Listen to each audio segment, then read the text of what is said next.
नमस्कार, मैं हूं आपके साथ मयंक। तो देखिए, आज जंग का 7वां दिन है और पिछले 24 घंटों में जो बड़े डेवलपमेंट्स हुए हैं, जो बड़े हमले हुए हैं और किस तरह से ईरान अमेरिका पर भारी पड़ रहा है, इससे जुड़ी जो भी अपडेट है वो मैं आप तक पहुंचाऊंगा और आपको बताऊंगा कि 7वें दिन तक अब स्थिति क्या है। देखिए, एक बड़ी खबर, जिस तरह से आपने देखा कि श्रीलंका के करीब ईरान के एक जहाज़ को जो है टॉर्पीडो से तबाह किया गया, इंटरनेशनल वाटर में तबाह किया गया। उसके बाद ईरान ने लिया है करारा बदला और बताया ये जा रहा है, जो आईआरजीसी की तरफ से दावा किया जा रहा है कि हॉर्मूज के पास एक अमेरिकी टैंकर को ईरान ने तबाह कर दिया है, उसमें आग लग गई है। देखिए, ये खबर जब आनी शुरू हुई तो इसको लेकर संदेह था, सवाल उठ रहे थे कि क्या वाकई ऐसा है, क्या ईरान का दावा सही है। अब ये बात कंफर्म हो चुकी है, अमेरिका के एक ऑयल टैंकर को ईरान की सेना ने आग के हवाले कर दिया है और ईरान की तरफ से एक प्रकार से ये कहा गया कि ये बदला है। जिस तरह से श्रीलंका के करीब उनके जहाज़ को इंटरनेशनल वाटर पर हिट किया गया, उसका फौरन जवाब दिया ईरान ने और एक ऑयल टैंकर को आग लगा दी। इतना ही नहीं, देखिए जो खबरें आ रही हैं, जो तस्वीरें सामने आ रही हैं। देखिए, इसी बीच बहुत बड़ी खबर आ रही है। यूएसएस अब्राहम लिंकन पर ईरान ने मिसाइल्स और ड्रोन से अटैक किया है और तेहरान की तरफ से, ईरान की तरफ से यह दावा किया जा रहा है कि ये मिसाइल्स यूएसएस अब्राहम लिंकन पर गिरी भी है। देखिए, यूएसएस अब्राहम लिंकन वो एयरक्राफ्ट कैरियर जिसकी सबसे ज्यादा चर्चा हुई, जो अपने साथ एयरक्राफ्ट कई लेकर जो है ईरान के करीब पहुंचा था। और अब खबरें आ रही हैं कि ईरान की सीमा से 340 किलोमीटर दूर ये जब आगे बढ़ रहा था ईरान की तरफ, तब ईरान ने अपनी बैलिस्टिक मिसाइल्स और ड्रोन से इस पर हमला किया और ईरान की तरफ से बहुत बड़ा दावा किया जा रहा है कि ये मिसाइल्स और ड्रोन्स इस यूएसएस अब्राहम लिंकन पर गिरे हैं, जिससे इसे खासा नुकसान पहुंचा है। देखिए, ये बहुत बड़ा दावा किया जा रहा है। ईरान की तरफ से ये भी कहा गया है कि आनंद फानन में इस जहाज को पीछे की तरफ खींचने की कोशिश की जा रही है, दूर किया जा रहा है, लेकिन इसके ऊपर मिसाइल्स गिर चुकी हैं, ऐसा दावा ईरान की तरफ से किया जा रहा है। अगर ये है तो ये इस जंग में ईरान को सबसे बड़ा अब तक का झटका है। इससे जुड़ा जो भी खबर आएगी मैं सबसे पहले आप तक पहुंचाऊंगा। पिछले 24 घंटे के अंदर करीब 7 से 8 बेसिस पर, अमेरिकन एयर बेसिस पर नए हमले हुए हैं। मैं पुराने हमले की बात नहीं कर रहा हूं। पिछले 24 घंटे के अंदर जॉर्डन के बेस पर हमला हुआ है, बहरीन में हमले हुए हैं, कतर पे हमले हुए हैं, इसके साथ ही कुवैत और इराक में भी हमले हुए हैं अमेरिकन सेंटर्स पे। इसमें जो बड़ी तबाही हुई है वो बहरीन में हुई है और इसके साथ ही कुवैत और जॉर्डन के जो अमेरिकन एयर बेसेस हैं, बताया ही जा रहा है, एक चर्चा चल रही है, बहुत तेज़ी से खबरें ये फैल रही हैं। इससे जुड़ी जो अगर तस्वीर सामने आती है, देखिए एक तस्वीर ऑलरेडी चल रही है जिसमें दिखाया गया है कि अमेरिकन फाइटर जेट्स खड़े हुए हैं बेस पर और उसके ऊपर मिसाइल आके गिरती है और वहाँ जो अमेरिकी जहाज़ खड़े थे उनमें भी आग लग गई है। इस तरह की एक तस्वीर तेज़ी से वायरल हो रही है सोशल मीडिया में।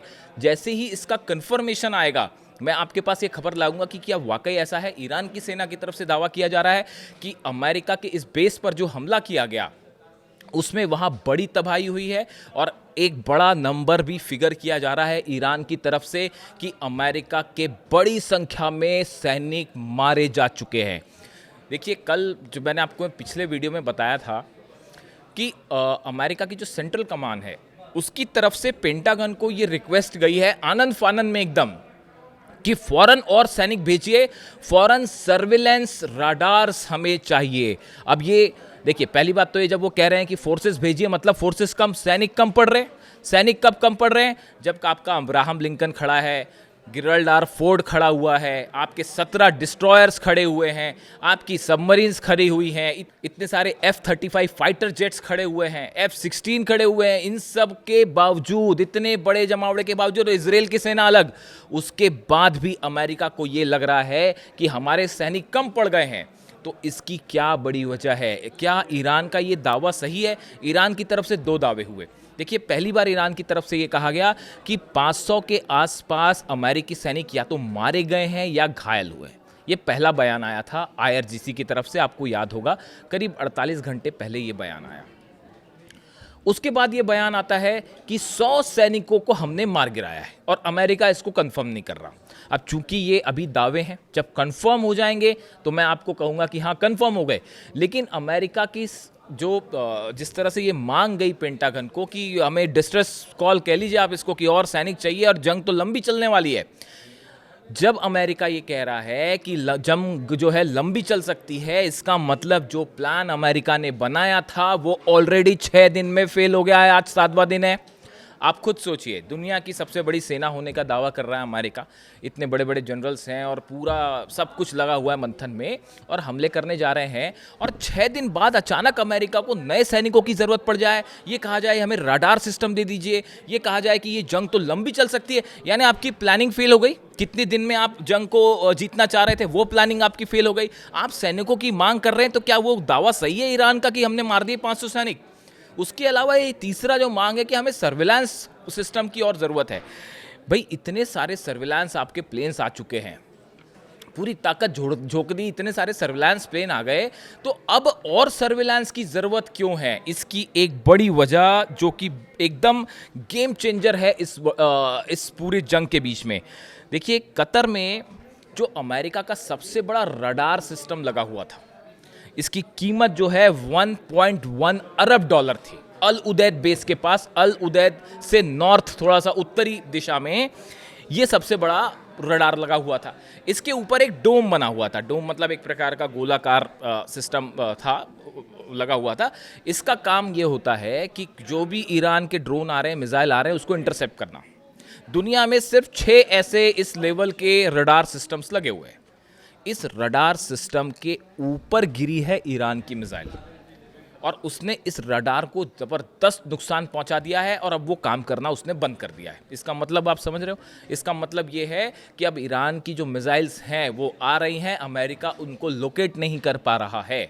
देखिए, ये बड़ी वजह है। जिस तरह से आपने खबरें सुनी, डोनाल्ड ट्रंप ने कहा हमने उनका डिफेंस सिस्टम पूरा ख़त्म कर दिया। मार्को रूबियो कह रहे हैं कि हमने ईरान की जो है वो मिसाइल सब उनकी ख़त्म होने वाली, इस तरह के बयान आ रहे हैं।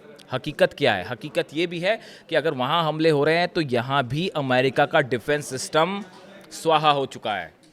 यही वजह है कि अमेरिका का सेंट्रल कमांड कह रहा है हमको और कम्युनिकेशन रडार्स चाहिए, वरना वो ईरान की जो मिसाइल्स हैं वो बरस रही हैं, उनको रोकना मुश्किल है। ये जो 12 देशों पे हमले हो रहे हैं एक साथ, वो हमले हो रहे हैं तो उसके पीछे की कोई वजह होगी। कैसे गिर जा रही है मिसाइल्स, आप खुद सोचिए।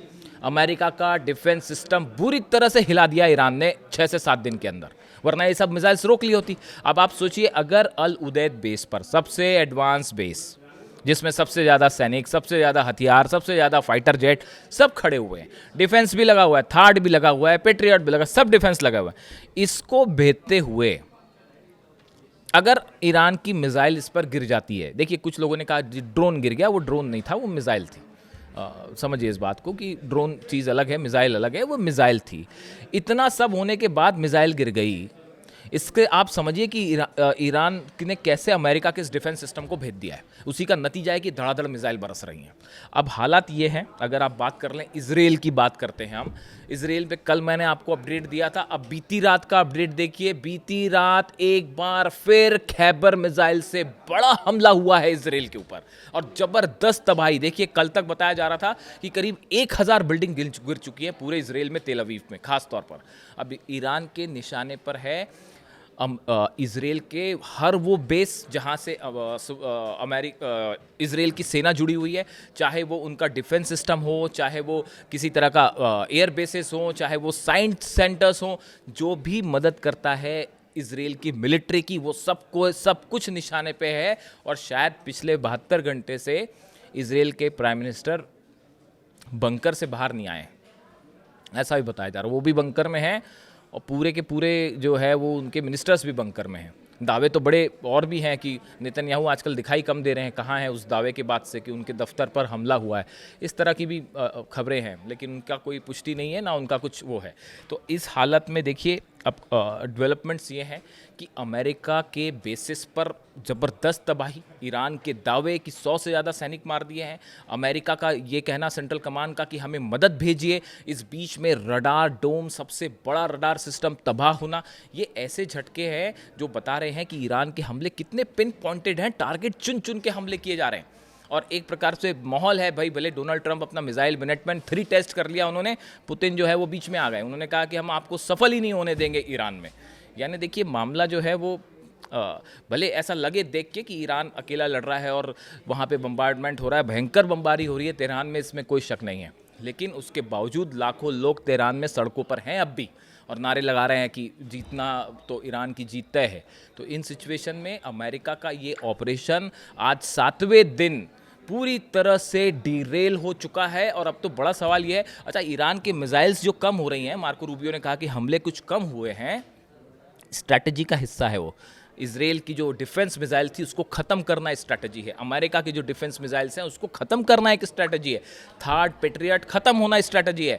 और ईरान की तरफ से जैसा कहा जा रहा है कि असली मिसाइल्स तो अभी भी आनी बाकी है, वो सेजिल आई हैं, वो 8-10 सेजिल ही फायर हुई हैं, और खुर्रम शहर भी जो फायर हुई हैं बहुत कम फायर हुई हैं।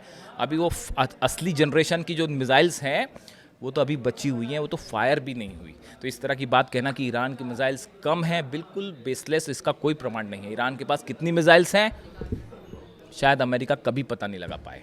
तो एक ऐसी जंग शुरू है जिसमें अमेरिका और इजराइल का जो प्लान था, जहां से मैंने शुरू किया, वो 7 दिन के अंदर वो प्लान फेल होता दिखाई दे रहा है।